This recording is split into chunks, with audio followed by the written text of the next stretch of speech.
Après 3 mois sans manger de sucre, j'ai eu un gros gain d'énergie. Comment survivre au sevrage? Quels sont les symptômes? Ce que je propose afin de nous aider à moins subir un sevrage de sucre. Pourquoi ton corps veut du sucre? Le sucre, ça agit sur le corps comme une drogue. Ça augmente la dopamine, puis la dopamine, c'est l'hormone du plaisir immédiat.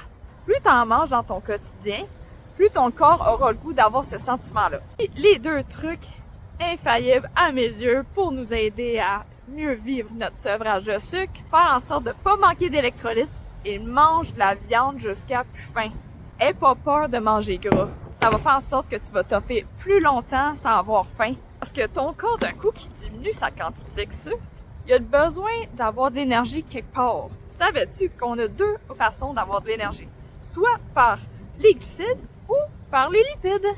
Les lipides peuvent nous donner de l'énergie. C'est qu'on est habitué d'avoir peur de manger de la viande en ce moment dans la société, que naturellement, on mange pas beaucoup de viande de base.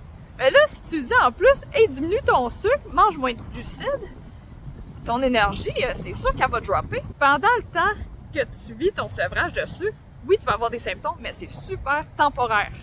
L'autre bord du pont, on va avoir d'énergie, puis on va mieux se sentir en général. Puis en plus de ça, souvent, la raison pourquoi tu commences à couper ton sucre va avoir d'autres bénéfices suite à ça, que tu n'aurais même pas pensé que ça aurait pu arriver.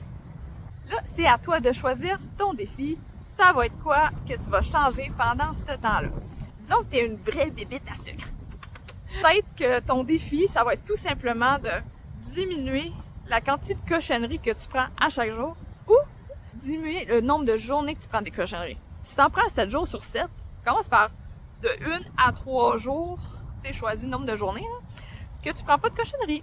Si tu manges des pâtes à chaque repas, essaie de manger un repas sans pâtes, rien que de la viande puis des légumes. C'est ça que je veux dire par réfléchis à ta situation du moment présent où tu es rendu dans ton alimentation et fais-toi un défi à partir de là. Très important, il va falloir que tu l'écrives. D'un coup, tu sais c'est quoi tu vas faire, là, tu l'écris sur papier, tu le mets sur le frigidaire, puis tu le fais pendant au moins 1 mois. Pas oublier qu'on peut retrouver du sucre sous différentes formes. Les aliments transformés sont bourrés de sucre. Il y en a même des légumes, des fruits, les noix, les produits laitiers. C'est pas parce que c'est naturel qu'il y en aura 0. Moi, avant, ma source de protéines, là, c'était des œufs puis des saucisses hot dog. Fait que le reste, c'était pas mal bourré de sucre, mes affaires. À part peut-être le fromage. Tu vois-tu où je veux en venir? Pas long que je mangeais 300 quelques grammes de sucre.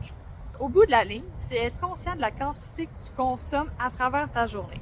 À partir de là, tu peux te faire un défi qui va refléter tes besoins du moment présent.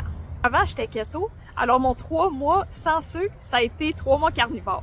J'ai commencé de où j'étais rendue au moment que j'ai débuté mon défi. Là, je parle de 3 mois, mais tu sais, si ça te tente, tu peux commencer par 1 mois, puis on verra après. Les symptômes d'un sevrage de sucre, ça peut être de la grosse fatigue, des maux de tête, avoir de l'indigestion, des maux musculaires, avoir de la misère à se concentrer. Il y a beaucoup de types de symptômes qu'on peut avoir. Ça va varier selon la personne. De mon côté, j'avais de la grosse fatigue et des maux de tête. Retiens ça. Fais en sorte de boire de l'eau avec des électrolytes. Ça veut dire aussi de saler sa nourriture, saler tes repas. Le sel est important pour le corps. Gêne-toi pas de te servir un bon apport en viande. La viande, ça goûte bon, mais du beurre, ça rajoute du goût. Même le sel va rajouter du goût.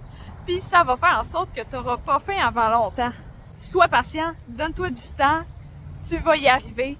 N'aie pas peur de poser des questions si tu as de la misère pendant ton sevrage. Soutien moral, ça fait toujours du bien. Sur ça, je vais te souhaiter une bonne journée.